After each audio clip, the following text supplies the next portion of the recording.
Hello, everyone, and welcome to today's podcast of the Speech and Language Kids podcast. Today, we're going to be talking about growth mindset.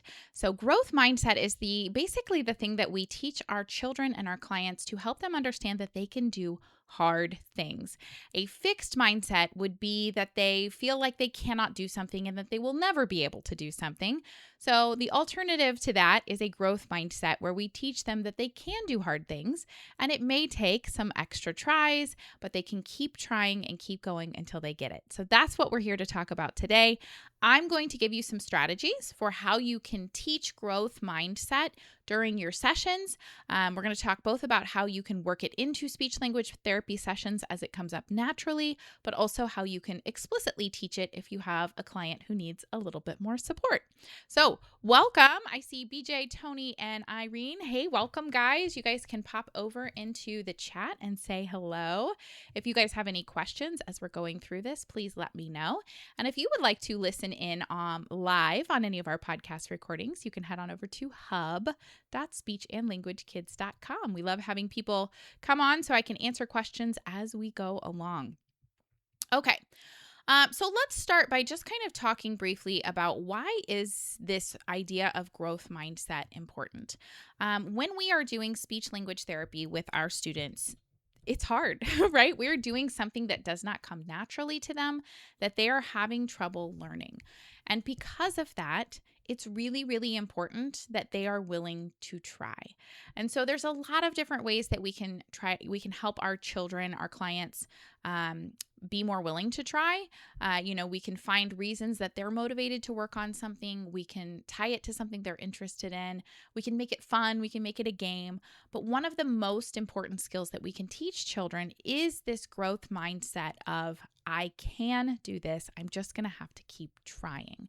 Because whether it's during our sessions or during something else, they're going to have times in their lives where they need to be able to stick with it and persevere through something that's hard and not get so down on themselves that they're not able to do it. And so that's why this skill is so important, is because we're able to help them shift their mindset to one that tells them that they can do it if they work hard enough. All right.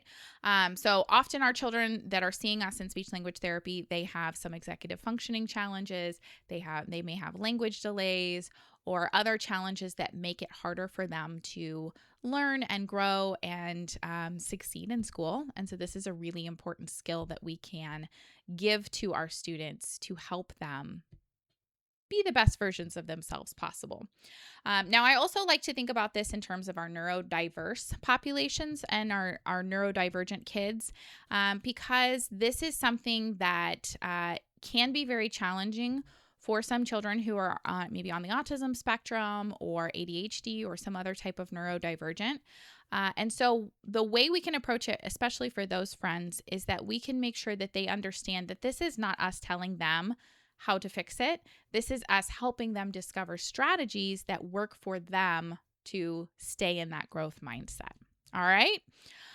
So quick definition of growth mindset. It is the belief that abilities can grow through effort, strategy, and support, as opposed to a fixed mindset where abilities are fixed trait.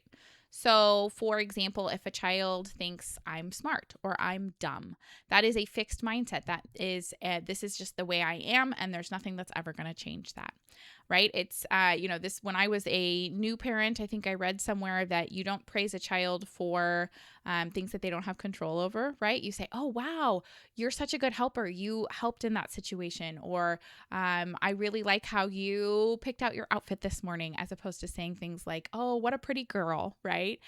So it's this idea of you can grow your abilities through effort and strategy, as opposed to just, well, you were either born smart or you weren't, right?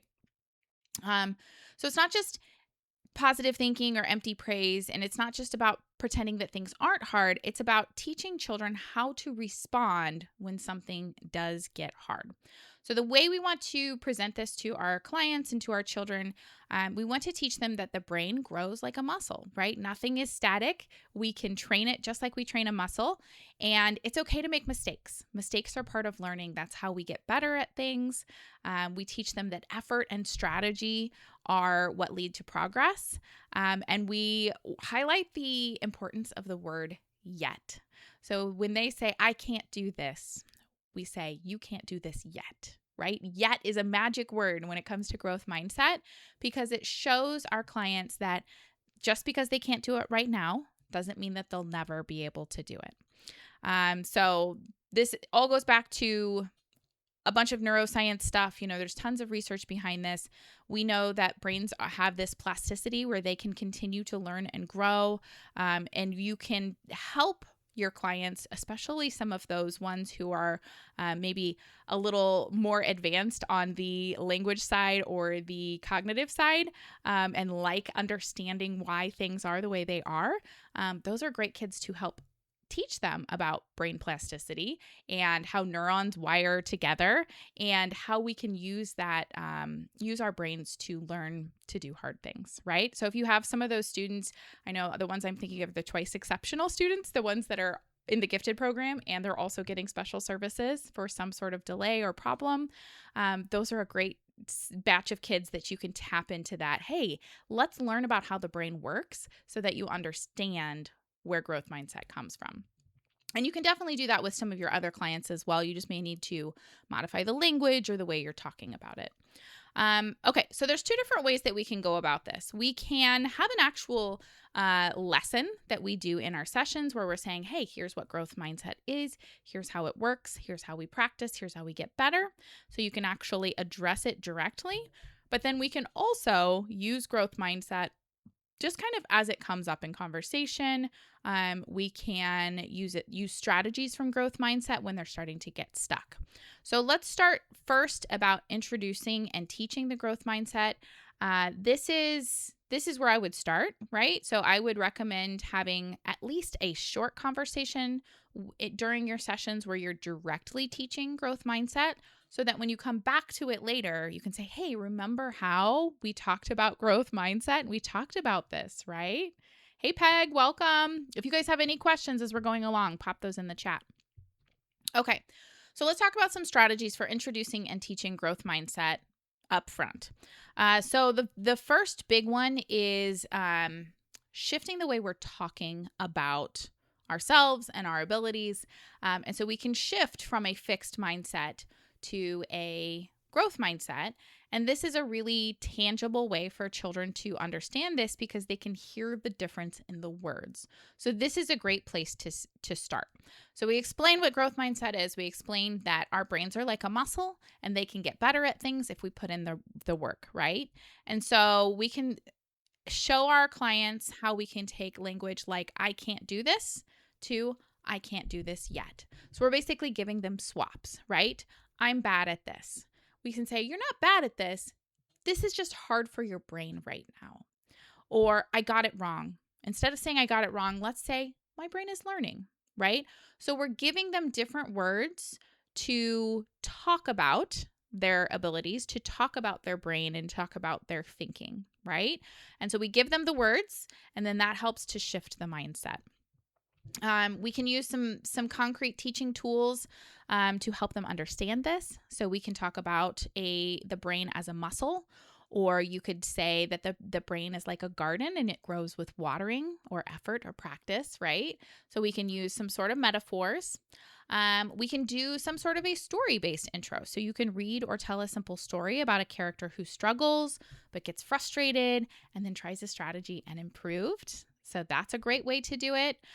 You can use some sort of a visual aid that shows fixed mindset versus growth mindset, maybe some thought bubbles where kids are thinking out different statements. And then you can, model your own growth mindset and your mistakes out loud as well. So, oh, I said that wrong. Let me try that again. My brain is still working on that, right? So we can model the thinking and the strategies as well. Now, for younger students, you're going to need to modify this down. Maybe it's not quite as elaborate of a conversation. Maybe we're just saying, that's okay, I can try again. And we're modeling language that we want to see them believe as well, right? For older students, you might be able to actually get more into the brain science. You might be able to do some goal tracking or some journaling. So definitely modify this to whatever age or ability level you have in your sessions. And then also make sure that you're keeping it neurodiversity affirming. And all of that means is just that we are allowing children to express themselves and to explore this in whatever way that looks like and feels good to them. So if we're giving them a strategy and that one's not working, but they like a different one, that's okay. We're explaining this as these are tools in your toolkit, and not all of them are going to work for everyone. So you find the ones that work for you.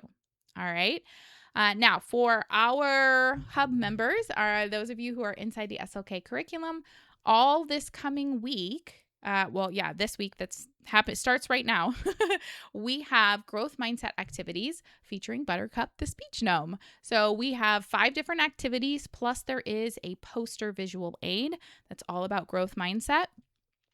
So today's activity is in there right now, and Buttercup is learning about growth mindset. So grab today's activity for sure, because it's a great introduction to growth mindset.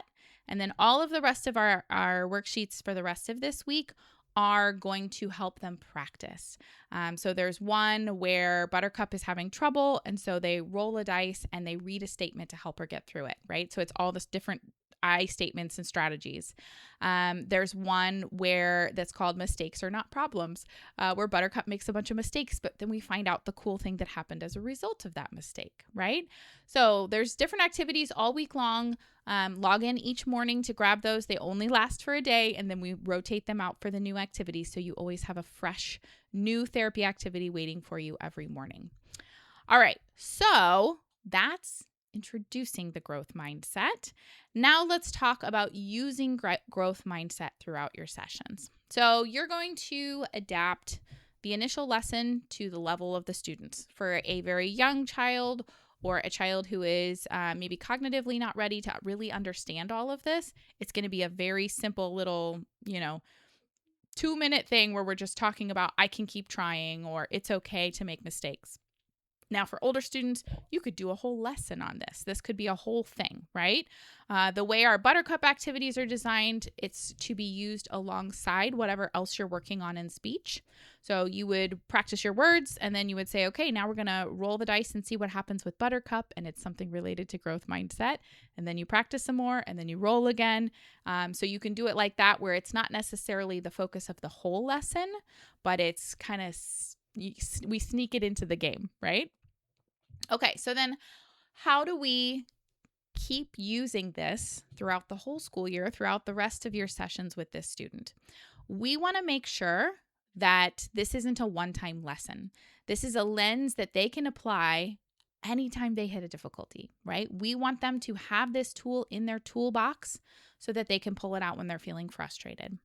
So the way that I like to do this is with what I call stuck sticks. I made this up last week. So you get a popsicle stick, or a bunch of popsicle sticks rather, and you're just going to write a strategy on the popsicle stick that they can use when they're feeling stuck or frustrated. And these are going to be growth mindset shifts, right? So they're basically strategies and or I statements that will help them come up with a way to move through that moment without getting stuck. So some strategies you might use are take a deep breath and try again. I like to write these as I statements on my stuck sticks. So it could be, I can take a deep breath and try again. I can ask for help. I can break it into smaller steps. I can try a different strategy. I can ask a friend or therapist for help. I can skip it and come back later. I can use my model, my cue card, whatever visual they have. My brain needs practice, not perfection.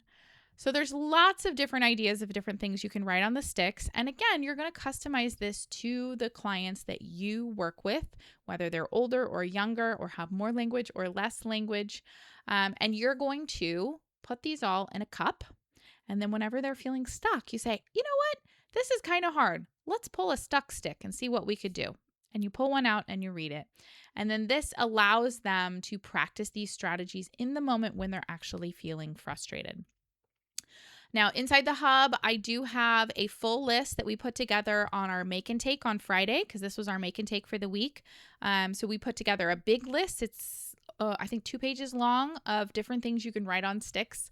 So if you have any questions or if you need some extra ideas, head on over to hub.speechandlanguagekids.com, and you guys can grab all of the ideas and make your stuck sticks. But this can also be something that you're making with the students. You can have them help decorate the sticks, or you can have them even make their own collection of stuck sticks that are specific to them. Which strategies do you like? And then we're going to give you a little box, and maybe they're not popsicle sticks, maybe they're slips of paper, something that they could take back to class with them, so that when they are feeling frustrated at other times, they can look through their strategies and pick one that they like. So that's a great way to kind of keep it front of mind as we go through our lessons and use those in the moment when it actually matters, right? And then over time, of course, we want to make sure that we're trying to fade prompting, help them independently remember those strategies. We could say, hey, can you think of any strategies from your stuck sticks that might help right now? And help them to kind of just move in that direction. All right. BJ says, where can you get that size of stuck sticks? Those of you listening to the audio version, you can't see the stick. It's a giant popsicle stick. These were at my local craft store, actually. So I just went in and I was going to get the little ones. And then I saw these and I thought, ooh, I could write more on these. So I don't know what size these are, but I think they were just jumbo craft sticks. Yeah. So I think I went to Michael's and that was where I found these guys. They're great. Hey, Donna, welcome. All right, if you guys have questions, please pop those over in the chat. All right, so some other ideas of how we can incorporate growth mindset into our sessions. We can definitely use our words to help them shift into that mindset. So we can reflect on their effort explicitly. So instead of saying, you did it, yeah, you're doing so well, we can say, man, you are working so hard. I can tell how hard you're working because I see that you're making progress. You tried 3 different ways to say that. That's exactly how your brain learns. So we can use our words to praise their effort as opposed to their results. And that's the best way that we can support them in that growth. We also want to make sure we're normalizing errors in the moment. So if a child makes a mistake, we can narrate it neutrally rather than rushing in to fix it. So we can say, wow, that one didn't work out, but that was really good information for your brain. Or I like how you're trying different approaches to figure out which one's going to work best. Let me know when you find the one that works best for you, right? So we can normalize those errors and not make it feel like there's a right and a wrong and we're pressuring them to do it right. But being able to explore that whole process of learning is great.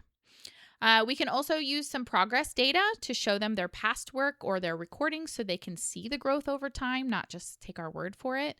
Sometimes when they are making incremental progress like that, it's hard to see how far they've come. But if you can show them play them a recording of what they sounded like a year ago, or show them their data and show them their chart so that they can see, oh yeah, I am getting better at this. I'm putting this effort in, and a little bit at a time, I'm getting better and better. And then you can also use some reflection. So maybe at the end of your session, you can say, what's one thing you got stuck on today, and what did you do about it? Or ask them to think about a time in the last week at home or in the classroom where they started to feel frustrated, but they used a strategy. And then, of course, send those strategies to the parents and the teachers to make sure they know what strategies you've been talking about so they can implement them in the classroom as well. I feel very strongly that if you can get this sense of growth mindset with our clients, they're going to make much faster progress than any amount of work you could do on their actual skills. Because not only are they going to be more willing to try with you, they're going to be more willing to try in other settings as well. And this is the whole key. This is the magic right here, is if we can teach them something in our session, and then they can take that back to the classroom and try it there, and try it at home, and try it with their friends at recess. That's where the progress happens. That's where we see actual changes. If we're the only place that they're working on their sound or working on their language skill or their social skill, it's never going to generalize. So we really want to make sure that we've taught them that they can do this and that they believe us and that they're willing to work hard to try new things and to make that progress over time. Because really that's what it's all about, right? So hopefully that was helpful for you today. Like I said, if you would like our list for our Stuck sticks, you can also go watch the recording of our Make and Take. But if you can get the whole list of all of our strategies for the Stuck sticks inside the hub, and we have all of the weekly activities, the worksheet or the daily activities, the Buttercup worksheets that are all going to be on growth mindset this week, also inside the hub. So head on over to hub.speechandlanguagekids.com. There's also a PDF of a growth mindset poster featuring Buttercup that you can use in your room. All kinds of great growth mindset stuff this week available for you. We also, this is the last week of our sale. So if you are interested in jumping in, you can get 30% off of your first month or your first year in our subscription. So that is if you use the code FIXSchoolSpeech, that's our code this week. Or you can get 30% off the lifetime, which is a huge discount. And that's at the same, just go to hub.speechandlanguagekids.com, but it's the same promo code, FIXSchoolSpeech, for all of those. And that's through Thursday, this Thursday at midnight. So hopefully that's helpful. All right. Is there any kits teaching mindset strategies? Okay. So I think you're talking about like our goal packets, and we do not have a goal packet specifically for growth mindset.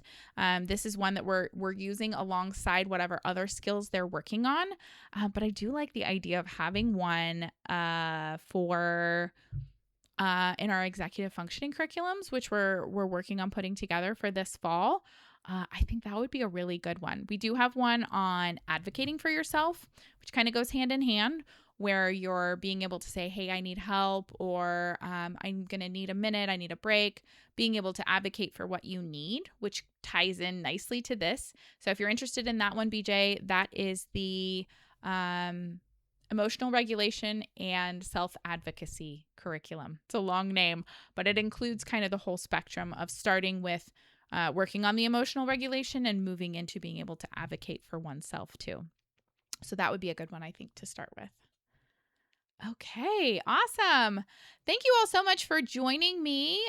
We will have another podcast next week.